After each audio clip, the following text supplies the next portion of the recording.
that, let's go ahead and get started.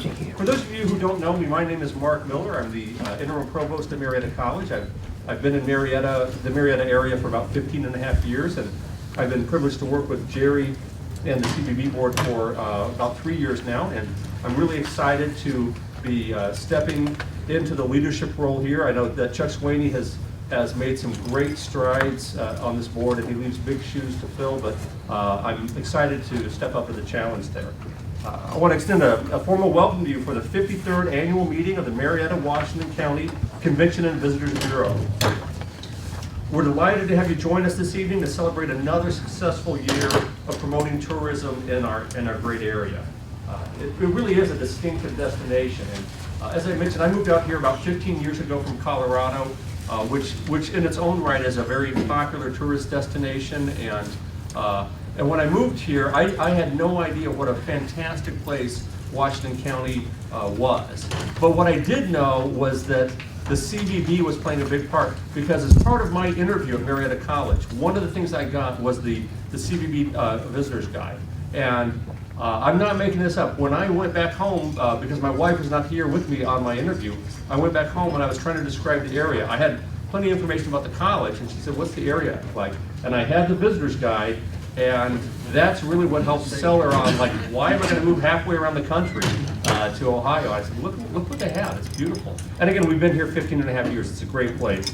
I don't have to tell you that, but that's a little plug for what the CVB does beyond just bringing tourists here. It really does help us promote the area for people that are thinking about moving here for their jobs, and that's an important thing that I don't think we talk enough about here. We've got a few people that I want to thank for helping us to get to this point this evening. Of course, Best Western Plus, our host, managed by Andy Benson, who spent 19 years on our board of directors. I want to thank a Unique Flower and Gift Shop for the centerpieces that they provided. Wasco has helped us with our awards. And Shannon Beecham, our member relations coordinator, has helped oversee all of the festivities tonight. So I want to thank all of them. Let's give them a hand, please.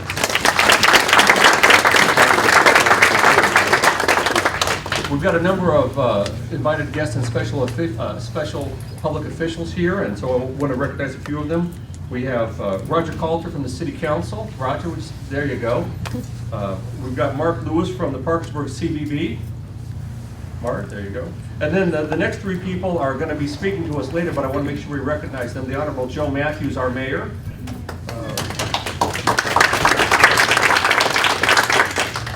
Rick Walters from the Washington County Commissioners. And Hump Raleigh from the Hippodrome Colony Theater Association. There's and again, we'll be hearing from them in just a few minutes.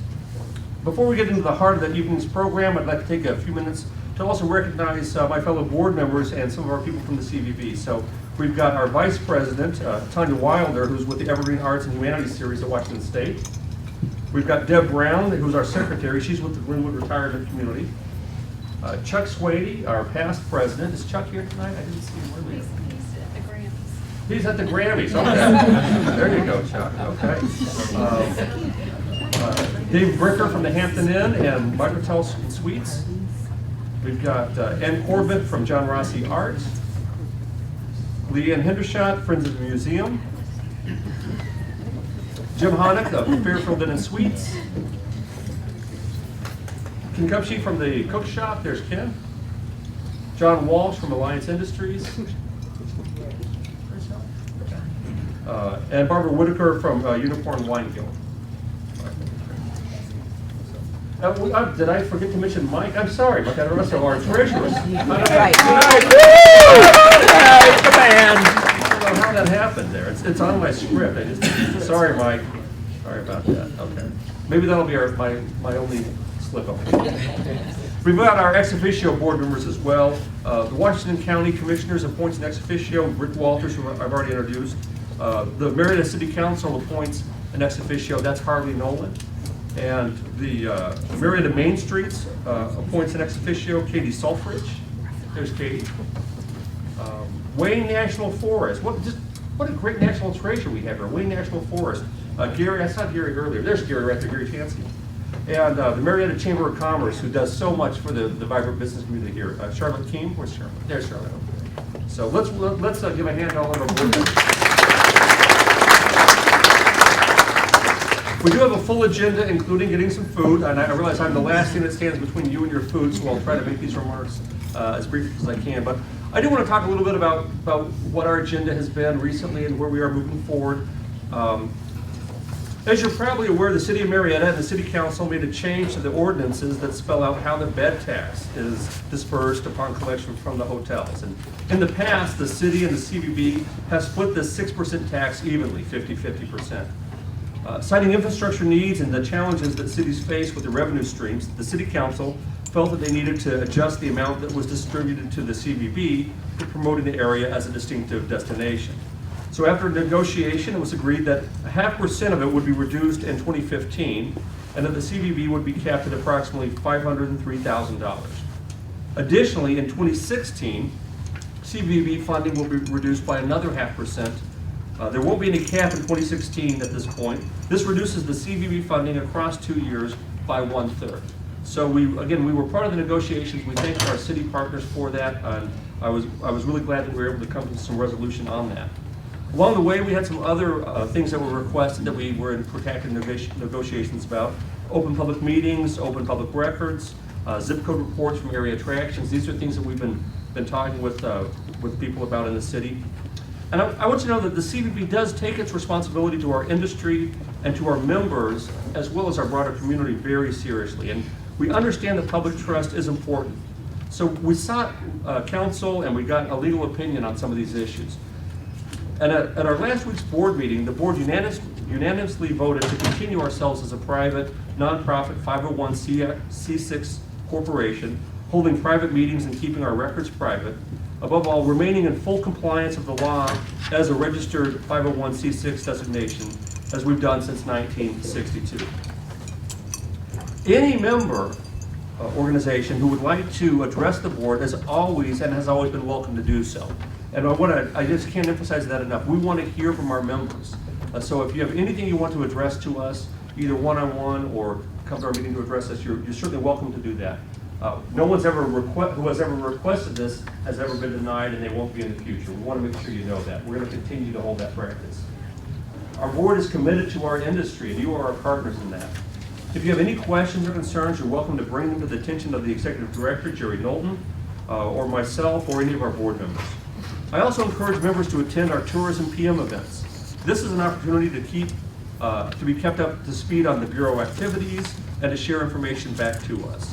Our newsletters provide a connection to the CVB as well. And the Executive Director's has always been an open door policy. You're always welcome to visit her personally with any opportunity, any issue, or any concern you may have. And after what has been somewhat of a stressful time for the last few months, it's really exciting for us to get back and working on the future of this great region where we live and work. So tonight's about celebrating the successes of the last year and of looking forward to what our future holds. And before we take our break to grab our food, the one person that I held off on introducing is, of course, the person with whom we just couldn't be doing this, and that's our fantastic Executive Director, in whom I have every confidence. So I want to publicly thank Jerry Knowlton for all that she's been doing.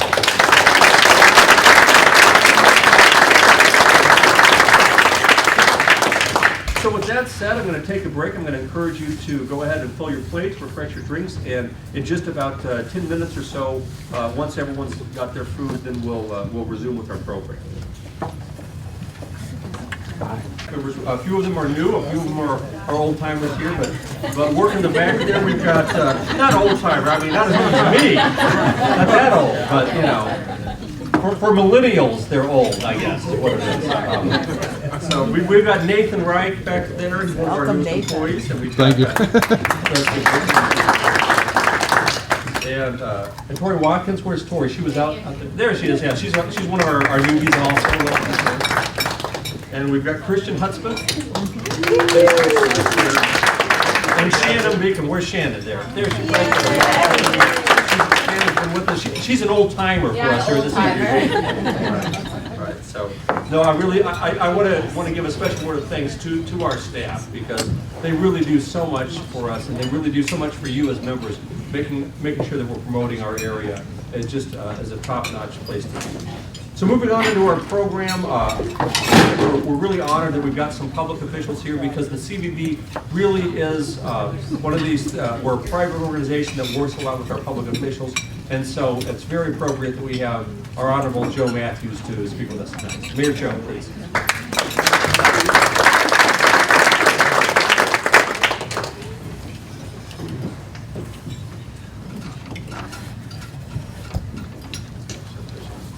Go ahead, sir. Good evening, ladies and gentlemen. Thank you for being here tonight. It's a pleasure to be here. And what I'm going to talk about now is my trip that I went on here a couple of weeks ago to Minot, North Dakota. The week before we went out there, it was 24 degrees below zero. When we went out, it was 30 and 40 degrees above zero. They said if we want to come back anytime, they would be glad to have us come back. So I'm going to give you a little information as to what we did.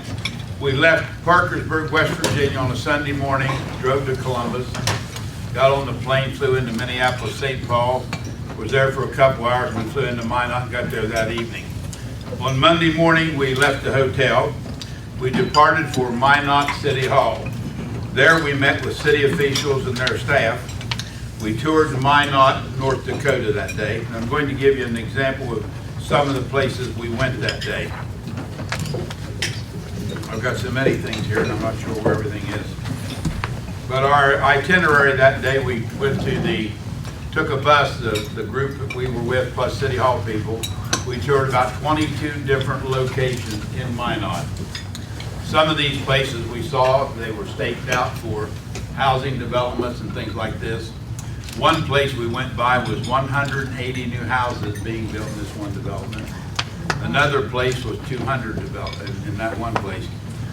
The Minot school system has a new school out there right now, and also they're going to build a new hospital. I visited myself and several of the other ones that day with different folks, and as I say, we returned to City Hall and we met with the fire chief, the police chief, and other dignitaries in the city. In that particular time, we were out on that afternoon when we visited 20-some different locations. It was unreal to see the development going on there. It's hard to believe what happens there compared to what we may see later. I don't see we're going to the magnitude of what has happened out there, but we're going to see a lot of that there with the new cracker plant, which comes to Parkersburg someday, and also with the fracking industry that's moving into this area. Just looking here at the jobs, there's a town called Williston, North Dakota, which is about 2 hours from Minot. I have a job listing there, and they have 62 new jobs listed at Minot, or at Williston, at South Dakota. There's another town in that area called Dickinson, which is listing 26 new jobs. And Minot, which was the one we were there last, or we spent most of the time with, they have a total of 60 new jobs listed at their facility. So a lot of these jobs mostly are in the oil business.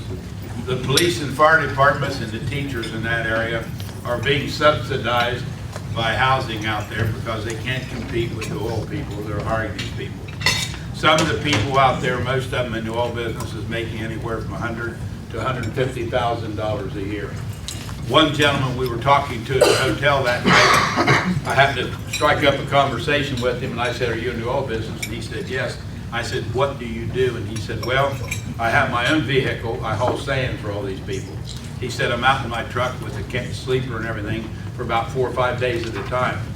And I said, "Do you mind sharing with me what kind of money you make?" He said, "I'll make anywhere from $175,000 to $200,000 a year." And I said, "If you're making that much money, you got your truck out there, why are you staying in the hotel tonight?"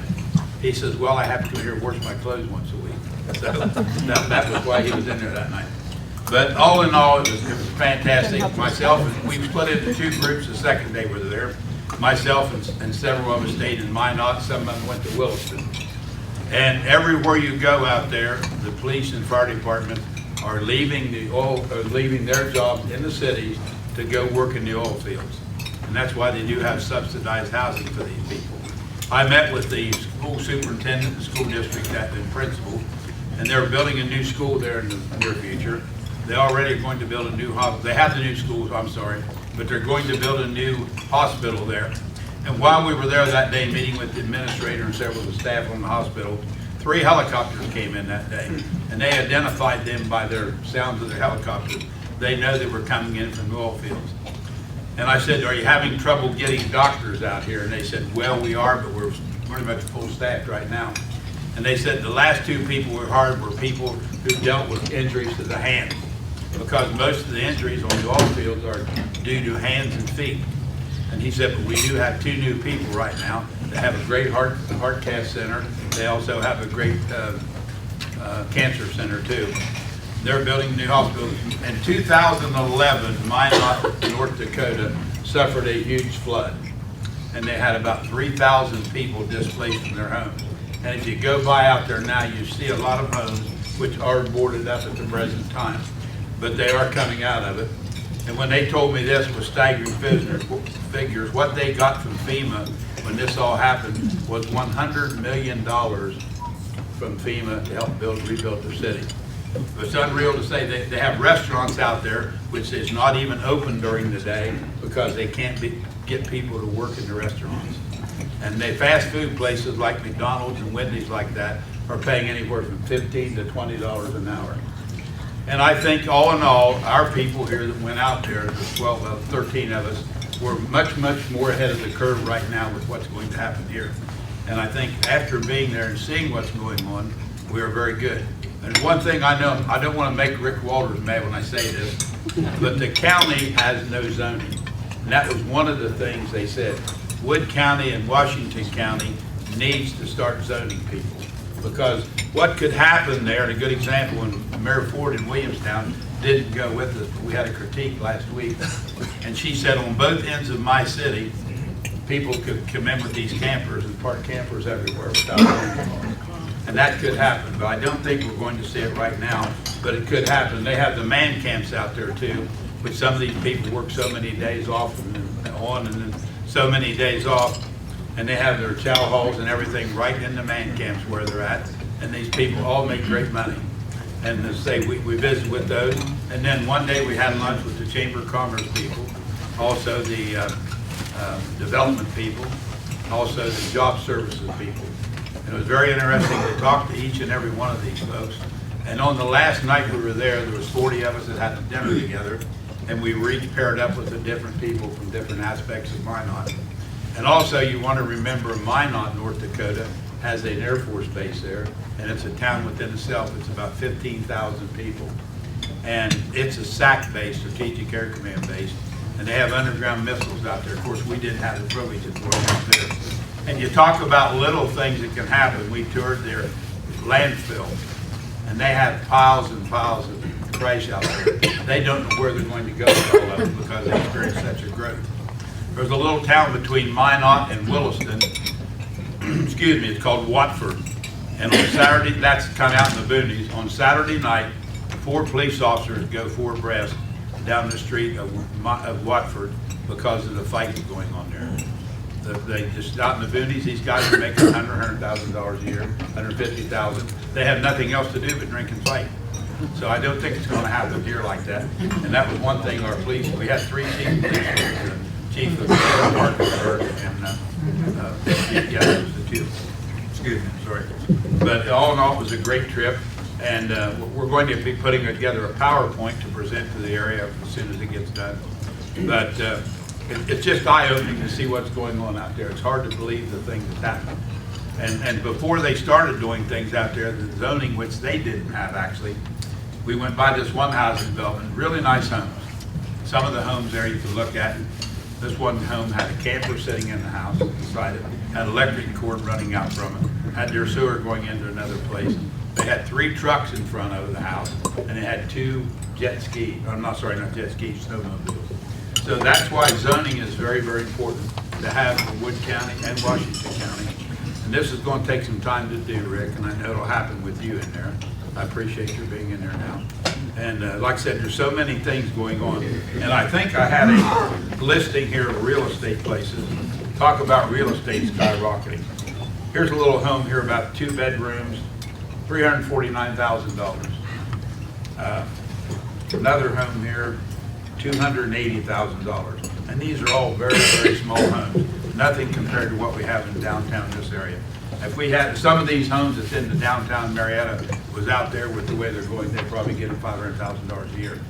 But all in all, as I say, I think we're ahead of the curve here by what we went out and saw, and I really appreciate the opportunity to do that. And hopefully, when we get the PowerPoint presentation, I'll be glad to share it with most of the organizations. So, thank you very much. I appreciate it. Thank you.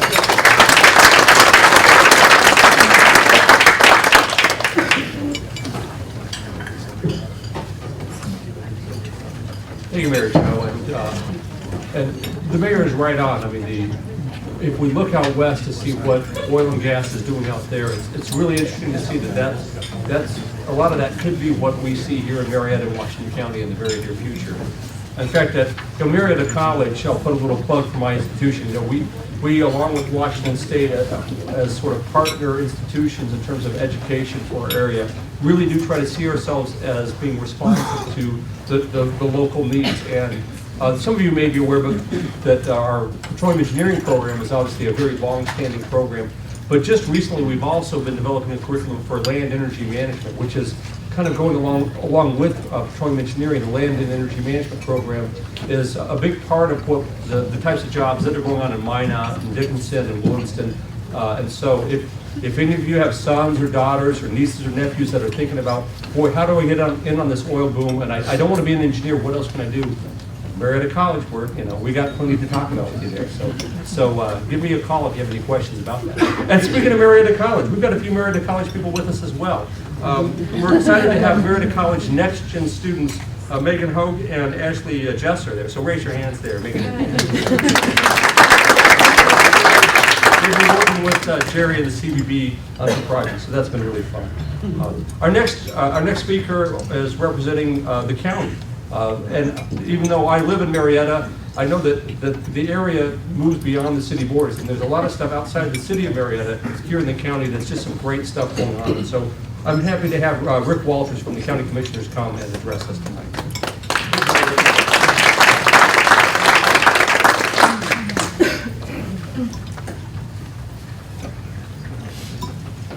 Thank you, Mark. This is a tough act to follow. After following Mayor Joe and the great stories from what's taking place in North Dakota, I know Jim Lackenbach has had wonderful things to say. I am Rick Walters. I'm first and foremost a small business owner. I've been a small business owner in Washington County for 35 years. I'm active with the Muskegon Valley Area Chamber. I'm active with NFIB, the National Federation of Independent Business. I actually have spent the last 30 years of my life working with small business owners. Part of the reason I ran for county commissioner was Washington County has been very good through the years. And I want to give back to Washington County. I know with the oil and gas that's taking place, we've got a lot of opportunities in the future, and we need to capture some of those downstream jobs, and we need to bring some of those businesses in that are sustainable. As a county commissioner, I'm hoping to be able to affect that as we move forward. But there are a lot of things that we need to get ahead of the curve on. We have issues here with infrastructure. We need to make sure we get out in the countryside. We find ground that's available for businesses to locate. We need to have job site locations. We need to make sure we've got water, we've got sewer, we've got fiber optics for those areas. And as a county commissioner, those are all things that we're looking at.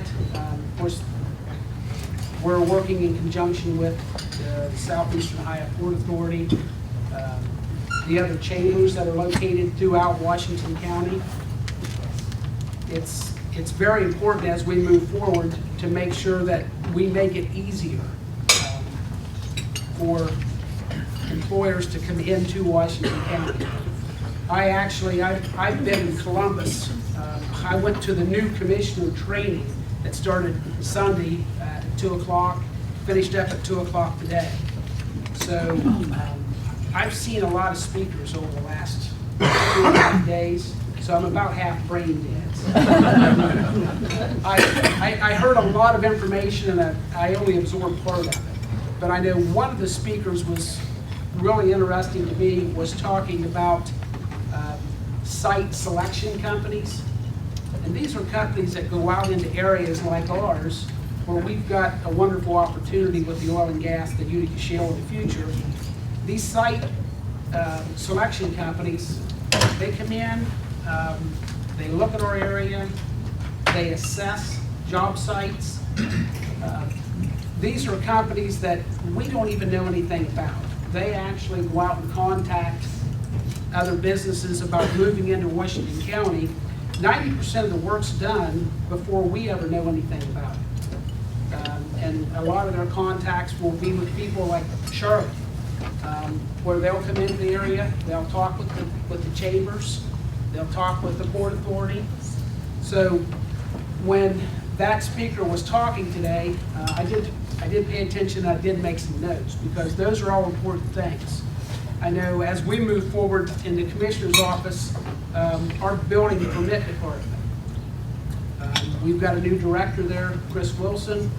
One of the things we're looking at doing is we bought a new software program. We want to make that user-friendly. That's one of the big things. Any of you that have moved in and set up a new business, you know it's important to be able to stop in and get permits, get drawings, and not be delayed 30 days or 60 days to get those things done, and not have to go to the bank and borrow money to pay for permits. So those are all important things that we're hoping to improve on here in Washington County. The idea of working with Marietta College, with Washington State, we need to make sure that we have a good, reliable workforce. That's one of the key ingredients with every employer. They want to make sure that there are going to be employees that are going to be available to go to work. Also, one of the things that I learned while I was up there at the meetings this weekend is the fact that there was a survey done by the Site Selection magazine. This was in November of 14. They talked about 93 projects that had taken place in Ohio last fall. Of those projects, 47 of the 93 projects were expansion projects. They talked how important it is for us to take care of our existing businesses, our existing business owners. When you figure half of those projects were expansions of local businesses. We all, as we go throughout life, we see that companies or communities forget to take care of the people that are supporting them now. Now, of course, I live in the country. We've got Time Warner cable where I'm at in the Beverly area. And my Time Warner cable bill is $148 a month.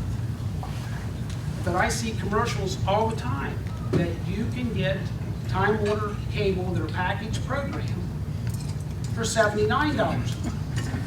Well, when I get my bill and I call and say, well, wait a minute. See, they're not taking care of the old customers. They're marketing to get new customers, but we have to make sure we take care of our local businesses, our business owners. It's equally important to do that opposed to go out and bring in new businesses. We want to bring in new businesses, don't get me wrong. But we want to make sure the businesses that we have here are successful. We want to do everything we can do to make that successful. Being involved in government, the biggest thing we can do is help provide guidance, get people started, then get out of the way. We don't want to be a hindrance. And as county commissioner, that's what I'm hoping to do. And I don't want to take up a lot of your time. Thank you.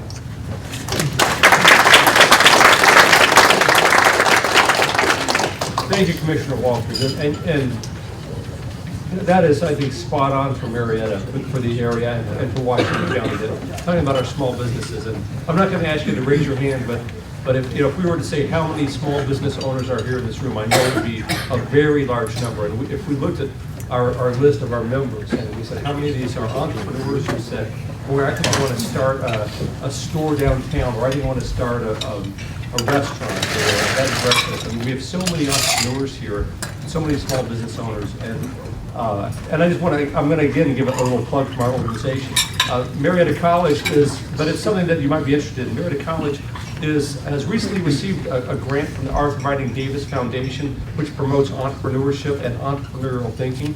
And as part of that, over the next few months, one of the things we're putting together from this grant is developing an internship partnership program where we have grant funding that will pay college students to work with you. So basically, some of you could get a summer intern or an intern through the year that would be no cost to you in terms of dollars. All that we would be asking of you would be to partnership by explaining to our students, how do you think in an entrepreneurial way? How do you develop a small business? And so there'll be more to come over the next few months. We're still in the very early stages of that, but that's an area where I see Marietta College being able to partner with our CVB member organizations, because I know so many of you are small business startups, and that's what Commissioner Walter said is spot on. That's really the lifeblood of a lot of what's going on here. Entrepreneurial thinking, in my mind, is not just the starting of a business. It's seeing something that needs to be done and saying, no one else is doing it, I think I need to do that. And if you don't know Hunt Brawley, you're just not paying attention. Hunt Brawley has been so involved, at least in the 15 years that I've been here, in trying to improve our arts and theater presence here in the city of Marietta, that I'm so excited that we've got him to be one of our speakers today. I'm not going to tell you all the fun things that are going on at the theater because I know Hunt is going to. So please welcome Hunt Brawley, the Executive Director of Development at Shore Colony Theater.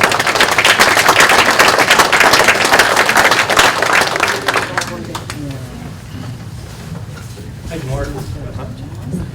It's pretty nice to be standing up here for the first time, I think, addressing an audience and being able to say that after 10 years, we are going to have a theater in Marietta.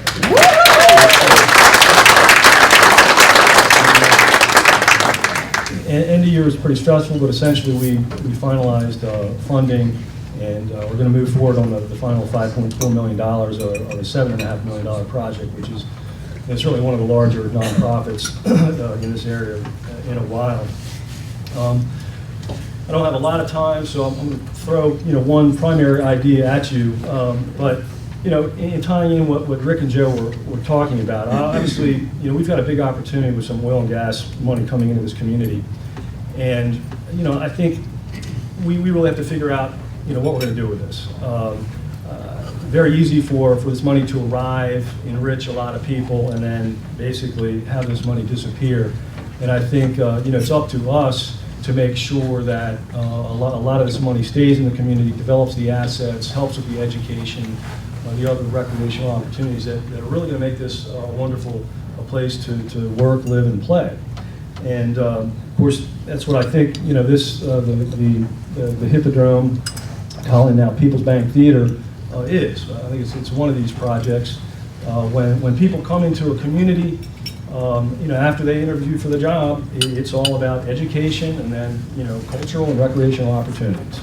And I know Marietta College, Washington State, the hospital, all the major employers, have always had people come in, love the jobs, love the communities, and then kind of go down the list and, well, wait a minute, what recreational opportunities are there? What cultural opportunities are there? And very often, for a spouse, significant other, that's been a deal killer. And very good folks have either turned jobs down or stayed for a while and maybe not had some of these opportunities that they're looking for. And we have the opportunity now to develop some of this stuff. We're going to have some money coming into the community, and hopefully that translates into some real long-term educational and cultural assets here. I like to think of what we're doing is really this is Marietta of the future. I think this is I'm about back to the future. I think there's so many assets in Marietta that are just so wonderful. 100 years ago, there's still assets. 200 years ago, even 2,000 years ago, with the mounds and the history in this community is just so amazing. I think we have to take advantage of that and develop that so that this really is just a spectacular place. When you think of the the pioneers that came here, those folks really were kind of utopian in their outlook, and they tried to kind of craft a society, a community, almost from scratch, really kind of pulling some of the best aspects of what they envisioned. And it was here. And I think, we have the opportunity to do that now as well. We're going to have some money, we have a beautiful small community, and we have some amazing assets. And so it's up to us, I think, to develop some of these. Fortunately, this is one of them. This theater was built in 1919, built as the Hippodrome. This picture is taken in 1925. You see the original granite arch. Now, I don't know how many people know. I know Lynn Sturdelon probably knows, so I'm going to ask her how many theaters were in town in 1925 when that picture was taken. I don't know how many were there in 1925, but at one point during the heyday, there were 5 theaters. Some of those were movie theaters within about a 2 or 3 block area. So I thought you were going to give me the name and the capacity and everything. The Strand, the Ohio, This was on 2nd Street, the Strand was on front, the Hip, the Hippodrome, Putnam. the Putnam right across the street, and one that people forget, the Auditorium Theater, which sat on the city building site where it is today and burned down. There were 5 theaters operating in the late 20s at the same time, and this community supported that. Really, population wasn't that different, but that's what people did in this community for entertainment. They came to theaters. We have 2 of those theaters that are still here, and this one really has the ability to do just about what it did when it was built. We talked with Jerry for a long time, all the guys on the board, about what this can do for tourism. Forever we've heard, hey, people love coming to Marietta. They go, they do whatever there is to do in Marietta, day, 2 days, and they get through Campus Marshes, the Lafayette, the waterfront, all the really cool things that we have, the mounds, the cemeteries, the rivers, and then they go, and the next time they call up Jerry and they say, what's there different to do when we come back down? Because we love to come down, but we're kind of looking for something to do. And the theater was always about creating that major attraction that somebody coming down from Cleveland, Columbus, was looking for something to do. That would be one thing. There would always be something to do so that, hey, it's like the excuse. Now, we've got the ability to kind of pull some entertainment down here, get people excited, and on an ongoing basis, hopefully extend their stay when they come into Marietta and the area. This was the first show that was shown at the Hippodrome. Daddy Longlegs, Mary Pickford, silent movie era. Mary Pickford, really amazing. If you don't know much about her, not only was she amazing silent screen actress, but really kind of produced her stuff, was really an extraordinary business person, and really kind of amazing at that time. But we even talk about maybe taking it back. We've got an orchestra pit. We could do silent films with a real orchestral accompaniment, very different programs, something that doesn't really exist here. So we're looking, to do things that would certainly attract a different crowd, more people downtown. We've gone from the Hippodrome in 1919 to the Colony Cinema in 1949, and now we are People's Bank Theater. If you didn't know, they basically made this possible through a cash gift and then a $3.7 million historic tax credit investment. They have the name People's Bank Theater. The organization that I work for, the nonprofit Hippodrome Colony Historic Theater Association, is still going to exist. And we're essentially going to be that nonprofit support organization. We're going to continue to raise the money, to write the grants, to do the other things to support the theater. Because of the tax credit structure and the ownership, it will be known as People's Bank Theater, and that will be the destination. But our role basically be to manage that. We're still going to manage the theater, raise the money, and essentially be the historical custodian. We'll continue to exist right through the tax credit period and a naming opportunity, and will always be kind of that support organization. We, a lot of talk about signage and identifiers, and that's not the logo or anything. We're probably still working on a lot of that stuff. You see a little bit of this light bulb motif into the theater, which is what the Hippodrome used in 1919. Some people may recall there's actually a smokestack up there at the Hippodrome running all the way down, and they were kind of like the light bulb lighting, and that was probably the most visible thing way back then at that time. You can jump in. This slide, projected time, this doesn't have fireworks all around it, but it should, okay? Because I've never had that on there. It's usually like this big blinking neon light or something. Anticipated opening date, December 15th, 2015. We just signed that construction contract. We are scheduled to finish construction November 15th, and we're really giving ourselves 30 days to start and open the theater. So, already a lot of interest. What's going to happen at the theater? Who are we going to have? There's so many kind of ideas and things floating. I'm not even going to get into that. But here's our auditorium theater. And the reason I have this up here is that we don't have a photo of the inside of the Hippodrome from 1919. And that's actually one of the better representations of what we might look like on the inside. You'll see a watercolor rendering later, but this, you'll see this acanthus leaf on the proscenium surround, and then that's actually painted. And then there's another acanthus leaf right up there. It's almost identical to what exists at the Hippodrome, and we're going to recreate that. It's got the orchestra pit, stage, very similar, and there were a lot of acts in the auditorium for a long time. But that is actually, pretty nice representation. You'll actually see, of course, they have real opera boxes on that side. We don't have real opera boxes. We have what we call false opera boxes, so they'll look a little bit like that. They're more decorative in style. But that's not a bad rendition of what we hope to look like. Jump in that. Here's the arch. It was removed prior to 1949. Yeah, that makes me sad.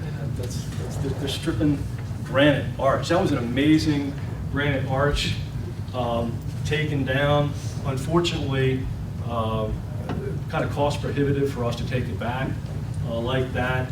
And those stones are probably sitting on the riverbank somewhere, somebody's backyard. I don't know where they are. They probably couldn't be too far away, but hopefully not too much more that happens to buildings with that type of architectural detail and significance in the community.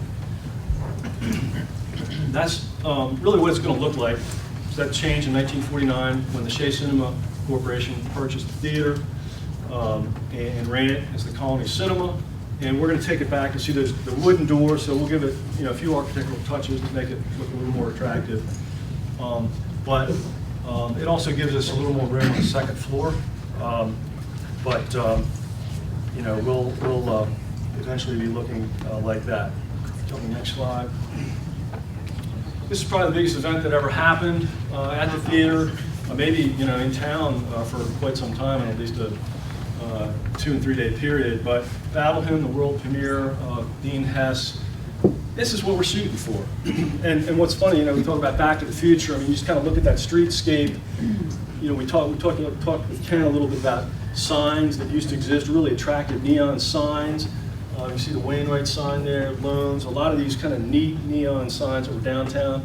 Current ordinances prohibit that. But really, those ordinances exist more for safety features. And I think, we need to look hard at some of that as we try and re-energize and make the downtown more attractive. That's our goal.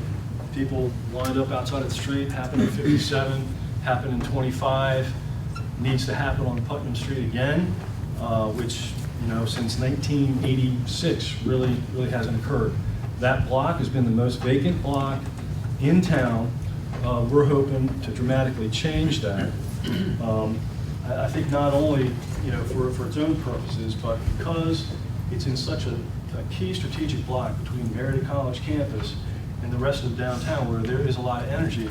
I think the change is going to be really dramatic when we get that section.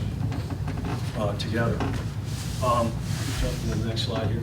I just put this in here because it just shows the aesthetic that was at the theater. The fire curtain was really the only original piece, but points to something that was supposed to be kind of a functional fire safety feature. It was actually a painted mural with a faux ermine curtain and these details and a mountain scene. It just goes to show you the level of detail and artistic kind of sensibility that folks had. And again, you're kind of taking it back. Fortunately, we've used arts money to preserve that curtain. It's been restored. Coal dust was cleaned off it, water damage, repairs. That's going to be a really neat feature in the theater. Jump to the next one. Over the years, just some of the actors: Boris Karloff, Dick Van Patten, the Battle Hymn world premiere, Randy Travis, and then later we had a lot of country artists, and I think there's going to be a lot of room for that. A lot of acts coming out of Nashville. With Ernest Tubb, Sonny James, Kitty Wells, and then Harry Blackstone, magician, and then our local Tommy Windsor had a really awesome local show Saturday. Next slide. That's what we're trying to get it back to those larger shows that you would normally have to drive to Columbus, Charleston, Cleveland. We hope to have those shows here. You have the types of artists that you would drive. If you were living in town, you almost walk to some of these shows, which would be absolutely amazing. But that's a laser, Pink Floyd show, Sue School Kids show, Symphony Orchestra, and that's a Cirque show, Circus Lay, Cirque the Mask, which are a lot of variations of Cirque shows. Maybe jump to the next one. We hope to operate on about $800,000 initially, and we've done some preliminary program investigation, but just some of the acts. We did some preliminary analysis, looking at the budget, whether these acts would fit in there. Those aren't anything that we would necessarily book, but we probably try to hit a few of those. Ricky Lawrence, Cat Matea, Nitty-Gritty Dirt Band, Chinese Golden Dragon Acrobats. Basically stuff where we can take advantage of a large stage, 35 by 55 feet. That was a Broadway caliber stage when it was built in 1919, and that's what separates it from most other theaters in this region. The big Memorial Auditorium in Athens is the only other kind of large stage theater in this region. Next slide. This was a original painting done by a young artist, Kenny Kramer. And the reason I have this slide is that all kinds of things. One, the artist himself, Kenny Kramer, was a young fellow, went through Merida College and design program. I think a real indicator of a young, talented person, obviously a very good artist. As a young, creative person, he had a lot of trouble finding a job here in Marietta. Eventually took a job, he now works for the city of Columbus, designing, he's a designer for the city. He actually just designed, there's going to be a new City of Columbus seal that he designed. He took the city, did a watercolor rendering of the seal, does all kinds of original art for the city. But he did this for us, just free, worked for us as a volunteer. And when he wanted to kind of portray the history of the theater, the other reason I had this is that here are some of the elements that we're trying to hit. And there's a big one right there, the trolley arch, kind of taking it back to the trolley era in downtown Marietta. And the early discussion that we've had, we actually, a lot of people in the city been tossing ideas. Can we get the trolley arches back? Visually, can we do it? And so we're taking some early steps along those lines to actually do it. Well, I've just got to run it by city, everybody, but that would be pretty cool. Jump to the next slide. And so as part of this, we've now written 2 Ohio Arts Council grants to really look at developing a downtown arts and entertainment district. And this is really kind of preliminary stages of this initiative, but it is not too crazy to think in terms of a theater district, which was really modeled after Cleveland Playhouse Square, Gordon Art Square, now on the west side of Cleveland, the Detroit shoreline, where there are a number of theaters that really served as kind of the economic development catalysts in those regions. We have 1,000-seat theater, Hippodrome, People's Bank Theater, Mid-Ohio Valley, Putnam, right across from them. 1,000 seats, 300 seats. One block is the Adelphia Music Hall, which is up to 400 on occasion. Another block from that, the brewery, and now even some new places, the Wine Merchant, Moons, and then the Lafayette. These are all entertainment destinations, and it's one aspect of the economic development in this community that really hasn't been taken advantage of. I think, you know, we've got everything else, we've got the history, we've got the outside, we really haven't done that. So we're working with, you know, everybody here, CVB, City, Main Street, MOVP, to really hopefully develop this initiative. Jump to the next slide. Not that good. This is like a Sony. No, I put that there.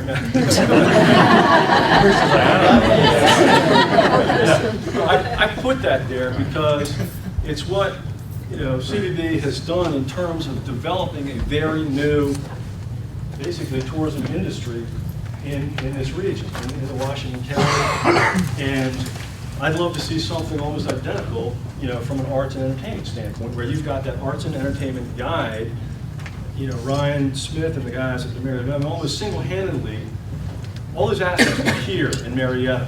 And it was just somebody like just kind of took that and said, hey, we're going to do this, and we're going to create a tourism industry wrapped around the assets that we already have.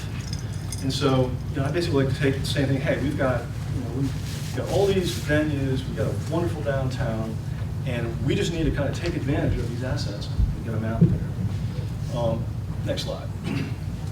So, anyhow, like I mentioned, through Ohio Arts Council, we've done some preliminary grants looking at theater district based on Cleveland Playhouse, Gordon Square, and we've been working with Jeff Schenkel and Bobby and Sarah Rosenstock in terms of coming up with some design elements, and, you know, street sculpture, the trolley arches, or the signage, and some of these other things.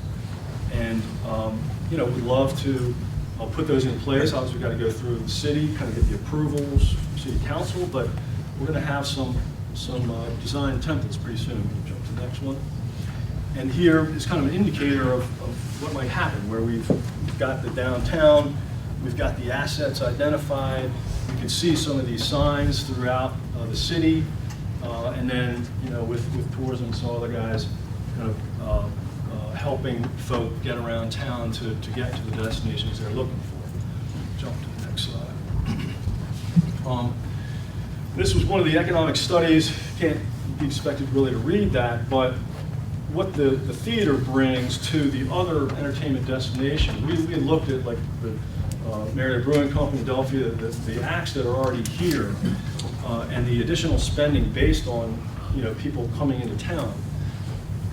If we get the theater online with, you know, up to 1,000 people in a single day, up to 60,000 people maybe a year, that's going to almost double the number of people and you know, entertainment-based spending that exists. So, you know, we pop that up from maybe $500,000 of additional spending just locally, Marietta, to $2 million total, which would have a dramatic effect on the downtown.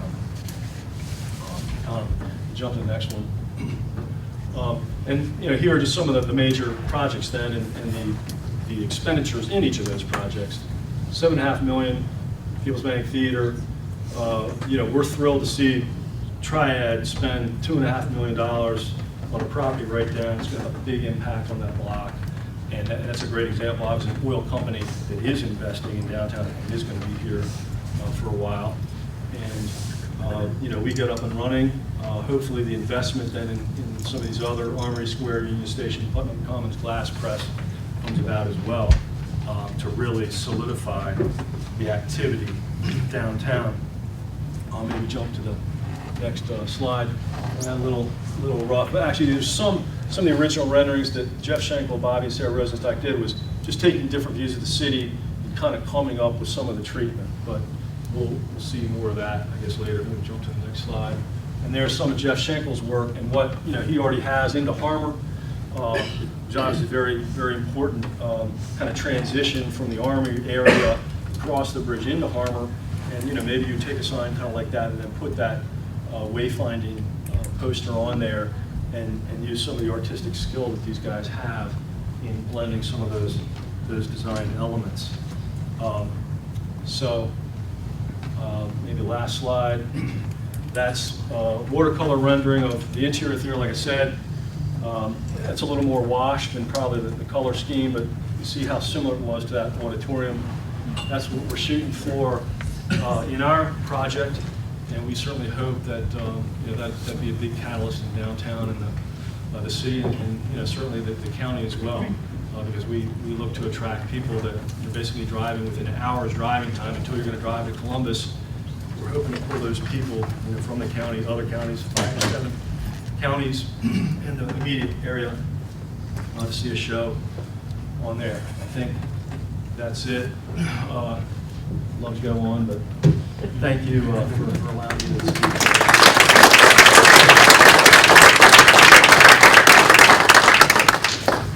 Hey, Hunt, you mentioned Boris Karloff there a moment ago. He was born in Minot, North Dakota.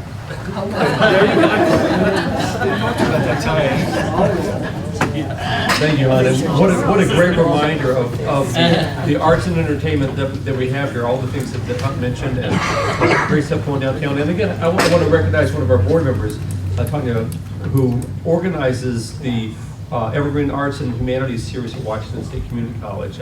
I grew up in Denver, just walking distance from a community college, and I don't think I ever went to a cultural event there.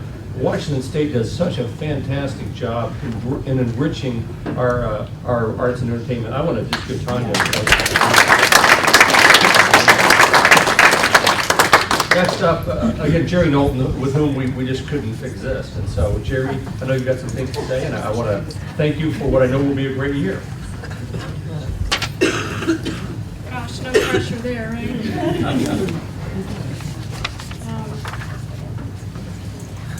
First, I just want to thank Mayor Joe. I say this all the time. He is my #1 ambassador. That man does not go anywhere that he doesn't invite every single person he meets to visit Marietta. And I know this because I get the business cards. Business card after business card after business card. And man loves his hometown. Commissioner, I really appreciate your input this evening and helping us see beyond just Marietta, but to the county as well. And Hunt, I'm so excited. And I can't tell you how many times I've called Hunt, how much longer, how much longer, how much longer. So it's so exciting to see what the future will unfold for us. On the wall in my office, I have a big quote from Aristotle plastered. It's in very large print. Change in all things is sweet. And it's a reminder to me that change is the constant. Well, this last year ended with a lot of change. A change to the CVB staff. For me, for the first time in about 10 years, Trey Fairchild isn't in the other room. He followed me over from Washington State, and it's different,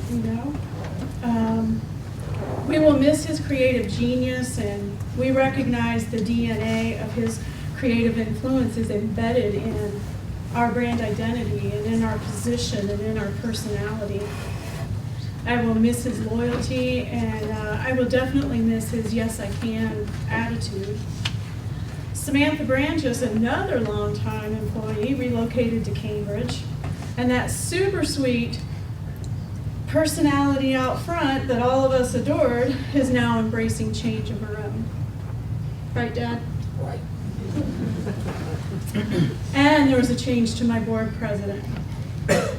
And honestly, I don't have the right words to express my admiration and respect for Chuck Sweeney. He's committed in the good times and in the challenging ones, and right up to the bitter end of his presidency as well. He was accessible, always giving of his time, his energy, and his talents. He's a leader, and he's a champion for the CVB and for tourism for Marietta and most especially Harmer Village. He stood strong for the good work that we do to promote the area as a distinctive destination, and he models to me what I think it means to be committed to a community, not just in word, but in selflessness that goes beyond measure. And it's only because he's not here that I could get through that without crying. And we hope to honor him again at the next Tourism After Hours when he's back from gallivanting. And then there was the change to the bed tax. And wouldn't you know it, along with that came a shift in occupancy as the oil and gas play takes what we hope is only a momentary pause. Things have been one way for a time, and today they are different. The staff and I talk about this frequently, okay? How important it is to be nimble to change. And I firmly believe that those who are nimble to market fluctuations and organizational shifts have greater success. And I firmly believe that the secret is being mindful of relevancy to the market that you're trying to reach and a healthy dose of acceptance. Acceptance that change in all things will in the end be sweet. It's important to watch the trends and to be mindful of market forces. And we have seen so much change in the last 10 to 15 years. Think about this. From the way we communicate to the way we interact to our accessibility to information, it has all changed. Our ability to shop, travel, dine, and explore has experienced huge paradigm shifts. Our ability to save money, make money, and spend money is as simple as an app on the device that we choose. The consumer is so well informed. The options are endless. The competition for attention is steeper than it's ever been. And breaking through the noise takes skill. I look on what the board of directors communicated to me some 4 years ago, and they were jazzed by change that they were sensing, and they wanted the CVB to go in a new direction. They understood the need for a CVB to remain relevant, resilient, and to capture change. And they challenged me with this mission. And they wanted me to bring things in-house, to reassess the way we do business, and then to respond. And of recent, I've really given this a lot of thought. It's hard to not come out of the last few months without feeling a little bit beat up. Just gonna be honest. But again, it's the wisdom of Aristotle that says there's only one way to avoid criticism. Do nothing, say nothing, and be nothing. And I just don't have that in me. We have heard it said that there are two kinds of people in this world. There's the glass half full, and we know them as the eternal optimists, right? And then there's the glass half empty crowd, and they have their own special way of lighting up a room. But here's the thing. Whether you're a glass half full or whether you're a glass half empty, if you don't recognize the opportunity to fill the glass the rest of the way, and if you don't seize that opportunity, you will never experience the joy of knowing what you're made of. I see our glasses half full. During the last year, this CVB experienced a doubling of foot traffic to the visitor center on Green Street. Our visitor guide distributors, I couldn't keep them happy. All three of them could not keep guides on the shelf all last year. I need more guides, I need more guides, I need more guides. We saw a tremendous response to the I Heart Marietta and I Heart Belpre and the support that this community had for providing a quality frontline training program. This CVB gave over $8,000 to community beautification and fairs and festival support. We gave an infusion of cash to Marietta Main Street, $25,000 in support, plus over $5,000 in in-kind support, and an additional $5,000 in hometown holiday advertising alone. We donated $720 to Harvest of Hope from the Cookie Exchange. That was all intended to help drive business into the downtown shops. We developed the first ever outdoor recreation guide as a collaboration between us and the Greater Parkersburg CVB. And Market looks like Hunt wants us to do another one. We saw a 354% increase in earned media. That's 262,000 in ad value and 788,000 in PR value from earned media outside of our local area alone. Christian, darn good job, buddy.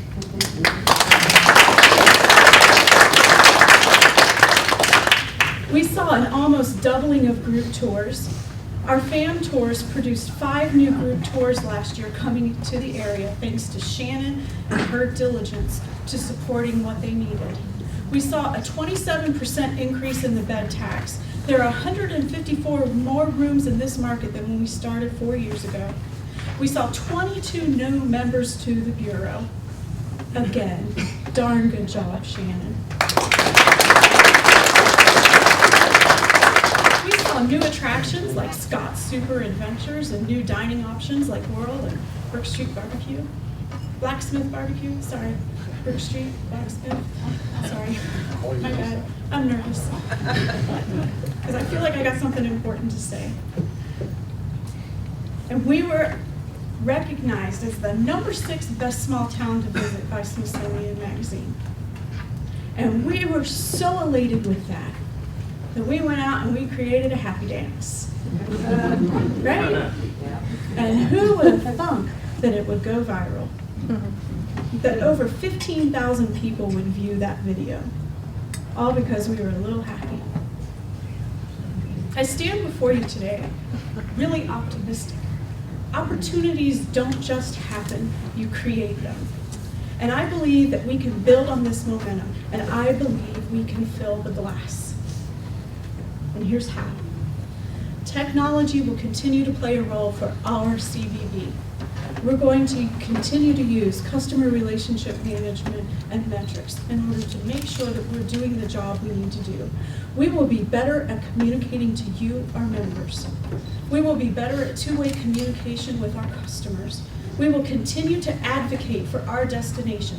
That's with the city, the county, and the state. I will continue to stand for tourism. I will do this as my role as your executive director. I will do it as secretary of the Ohio Association of CVBs. I will do it as treasurer for Ohio Byway Links and as secretary and marketing for the Ohio River Trails and the Ohio River Scenic Byway. I will continue to utilize the other statewide organizations to grow our industry. The Ohio Hotel and Lodging Association, working with them to create a strong and active hotel partnership. And the Ohio Travel Association with its leadership programs that they are looking at doing. We will continue to be involved in broader economic development projects and initiatives. We will connect the visitor experience with quality of life. We will continue to adopt operating standards that are consistent with the performances. And the one thing I really want to be able to accomplish is that we become DMAI certified, that this CVB meets the criteria of the National Destination Marketing Association standards. We will develop new strategies to focus on the millennial market, and we will continue to expose the uniform measures of economic impact. I am going to continue to talk about the fact that tourism economics, a study that is put out by the state of Ohio, the governor's office of Appalachia, all support this study. It says that tourism in Washington County is a $220 million a year industry. 45 million in wages, 5.6 million in local taxes, 8.4 million in state taxes, and 13.3 million in federal taxes related to our tourism economy. And our return on investment study, I'm sorry, I'm going to keep saying it. For every $1 that we spend promoting the area as a distinctive destination, there is $39.93 returned in visitor spending. That is what your CVB does for you. We will do a better job of explaining the economic impact of tourism, and we will place greater emphasis on market segmentation, history and heritage, outdoor recreation, arts and entertainment. We will continue to explore opportunities for strategic customer engagement on mobile platforms, and we will take a greater role in being a cultural champion for this destination. And we will form more strategic alliances than ever before, continuing to build our relationships with the Chamber, with Main Street, with the Port Authority, with all of the other chambers in the outlying parts of the county. And we will continue to work with the attractions to build visitor experiences. We will be an advocate for responsible and sustainable development. We will explore collaborative technology to drive business value. We will engage closely with non-traditional stakeholders, and we will continue to invest more time and effort into scanning the market for business intelligence.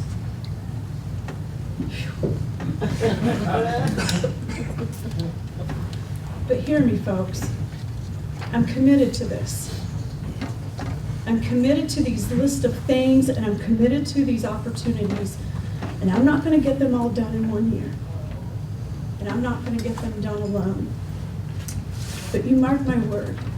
I am committed to tourism in the Mid-Ohio Valley. I am committed to Marietta, Washington County as a distinctive destination. And I believe we have just begun to fill our glass. So I'm asking each of you to join me. Let's keep our mind open to the opportunities. They are closer than we think. Share them with me. Let's fill the glass.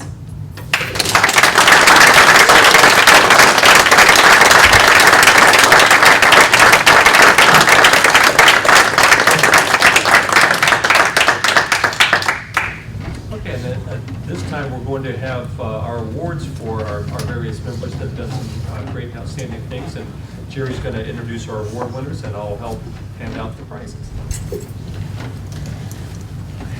Okay, Trailblazer nominations. We're almost done, folks, I promise. This award is voted on by you, the membership. It is for a business that has been a member of the CVB for less than 3 years and has a mark on the local tourism industry.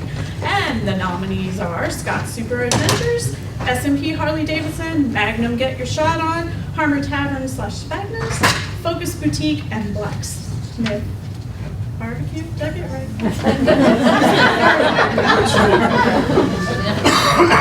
And the winner is Blacksmith Barbecue.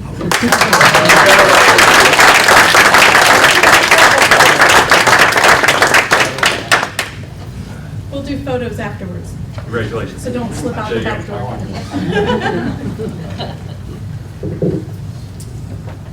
The Legacy nomination. This award is voted on by you, the membership also. It is a reflection of those who have a long-standing commitment to our tourism industry. The nominees are Hardly Able Carriage Company, Marietta Brewing Company, Mid-Ohio Valley Players, The Galley Restaurant, Sweet Apple Farm, American Flags and Poles. And the winner is American Flags and Poles.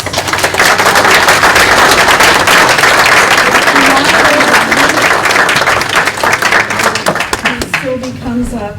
I want to tell you some of the comments that came in from the survey. I hope you're listening. The Caporels, quote, are willing to bend over backwards for all of us. No one in this town volunteers more than these folks. From the First Merchants Association to Main Street, if you call, they will help. When was the last time you saw any other nominees working in the rain? Soldiers make an army, not generals. And another quote, the commitment and donation of time and stuff the Caporels have given over the year to almost every Marietta event is pretty overwhelming. They go above and beyond for their love of Marietta. Very well deserved.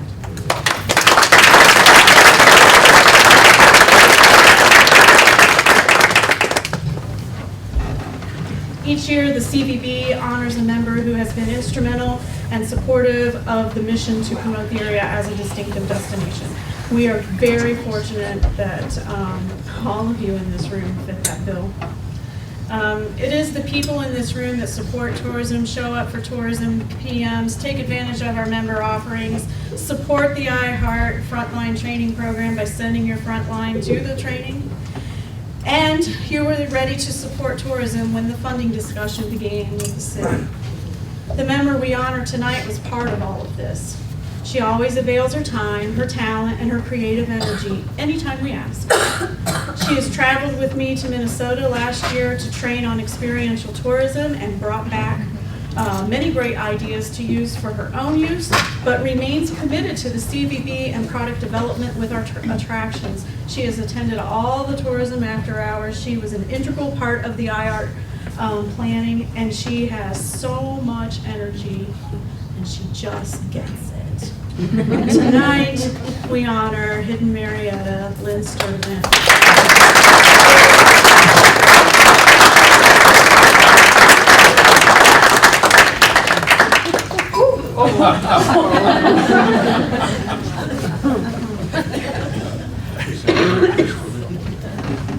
So Lynn and I go on a plane to Minnesota, and she is just an idea generating machine. We had more ideas before we ever landed in Minnesota.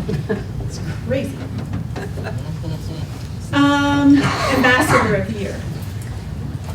The CVB is excited to include this in our awards. It is a reflection of our commitment to the destination and having quality frontline people who are dedicated to the professionalism of the industry and providing quality experiences to the traveling public.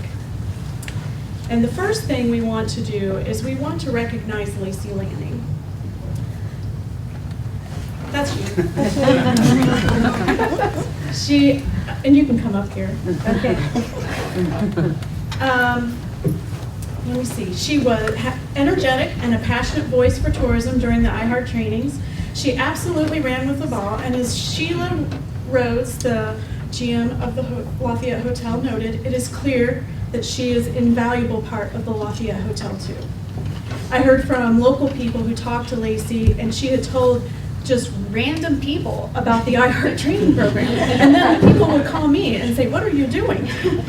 Her enthusiasm prompted people to call, and that's amazing. Thank you, Lacey, for your dedication. Thank you.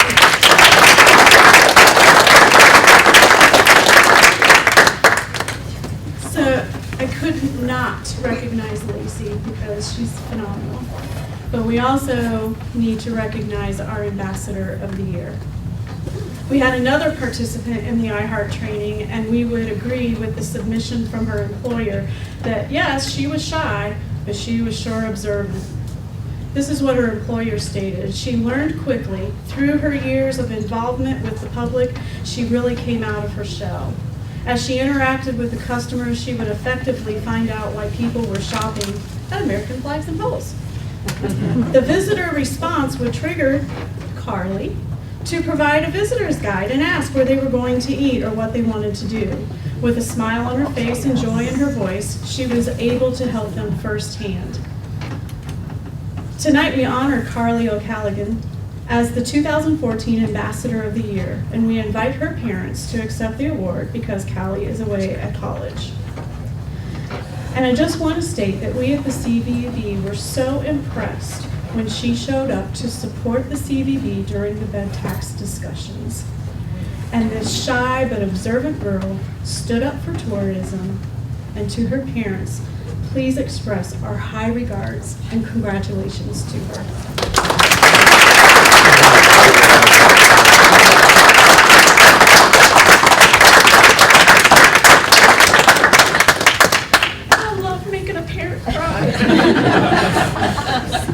Just awesome. All right, Mr. Chansey, do you think you want to wrap this baby up? Yeah. All right. Congratulations. Do you think we could get the slide? Just for a moment. I know everyone's ready to go, I bet. It's been a real good evening. I'm Gary Chansey, Public Affairs Officer for the Wayne National Forest. On behalf of the Wayne National Forest, we're very happy to be a part of the CVB and understand how valuable the CVB is in helping me do a lot of the work I'm supposed to do as far as marketing the Wayne National Forest. So we're really great moving into 2015. Hopefully we've got big plans, right, Jerry? That's right. And Mark, the group. I have three, we're going to go back in 2014 just a little bit. This was, there's the mayor, next to Smokey Bear.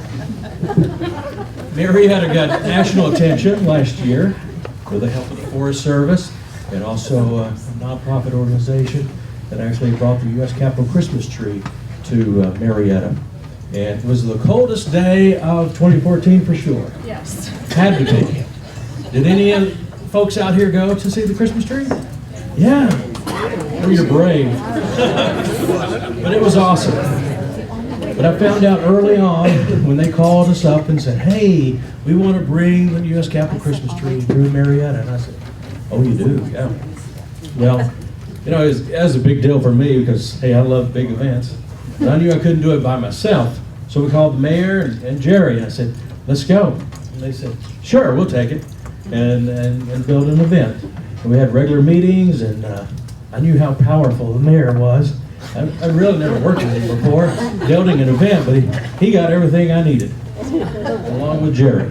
And also, you know, today I have, and the county played a part in that too. So I had a lot of great resources come together, sheriff's departments, the police department, state troopers. Gosh, there's a lot of great work there, and love to see partnerships work and when you pull together, make big things happen. So I have three plaques that I'd like to hand out today. Let's see, we have Mayor Matthews, if you'll come up, and also Commissioner Walters.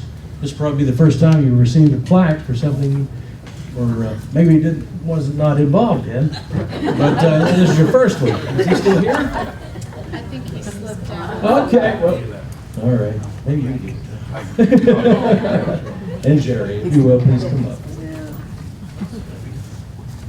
This was on the budget plan, so here. Yeah, we want to get a picture if you guys. Here's the county commissioners. Yeah. Just nice little plaques recognizing.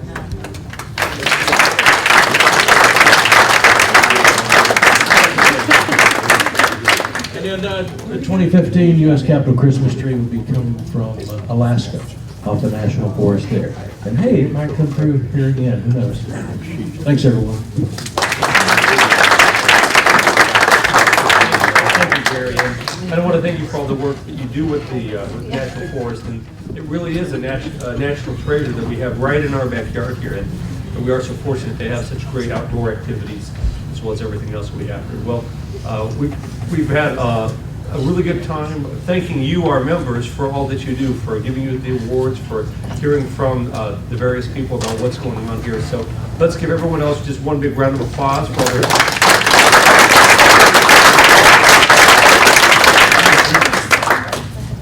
And Jerry said we're 7 minutes ahead of schedule, so did you have 7 more minutes you wanted to talk about?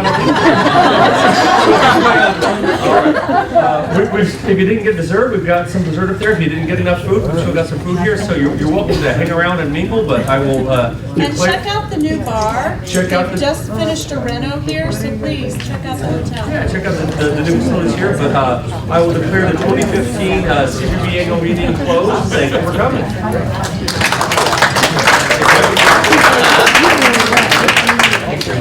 I know, I saw that.